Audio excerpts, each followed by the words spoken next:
এই অভিনব উদ্যোগের মধ্যে দিয়ে যদি ধান চাষ করা যায় তাহলে হয়তো প্রশাসনের যদি ঘুম ভাঙে আর কি, প্রশাসন যদি আসলে মুক্তমঞ্চের রক্ষণাবেক্ষণের কাজ নেই।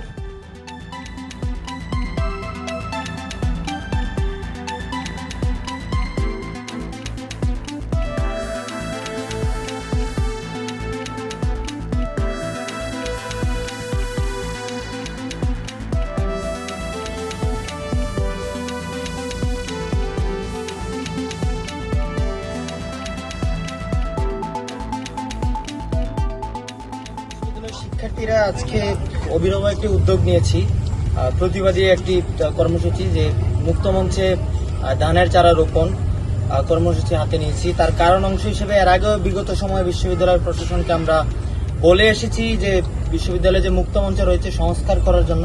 কিন্তু আমরা দীর্ঘদিন যাবৎ দেখেছি যে এই বিশ্ববিদ্যালয়ের মুক্তমঞ্চ, যেটা হচ্ছে জাহাঙ্গীরনগরের সংস্কৃতির প্রাণকেন্দ্র, কিন্তু সেই জায়গাটি রক্ষণাবেক্ষণের অভাবে নষ্ট হয়ে যাচ্ছে। এখানে পানি জমে আছে, কাদা জমে আছে, এরকম একটা অবস্থা হয়েছে যে এখানে ধান চাষ করার মতো উপযুক্ত একটি স্থান হিসেবে বিবেচিত হয়েছে। তারই কারণ হিসেবে যেহেতু বিশ্ববিদ্যালয় প্রশাসনকে আমরা বারবার বলেও তাদেরকে রক্ষণাবেক্ষণ করানো যাচ্ছে না, আমাদের যে বিশ্ববিদ্যালয়ের প্রাণ প্রকৃতি রয়েছে, বিশ্ববিদ্যালয়ের বিভিন্ন ভবন রয়েছে, সেগুলো সংস্কার করা হচ্ছে না। সেই অংশ হিসেবে আমরা আজকে শিক্ষার্থী যারা রয়েছে তারা ভাবলাম যে আসলে আমরা যারা বটতলার মোটা চাল বুঝি যারা শিক্ষার্থী আছি, তারা ভাবলাম যে আসলে নাজির সালে যে ধানের চারা রয়েছে সেটা রোপণ করা যায়। সেটাই আমরা আসলে করছি। এই কর্মসূচির মাধ্যমে আমরা একটাই মেসেজ দিচ্ছি যে প্রশাসনকে আসলে বারবার বলেও দাবি আদায় করা যাচ্ছে না।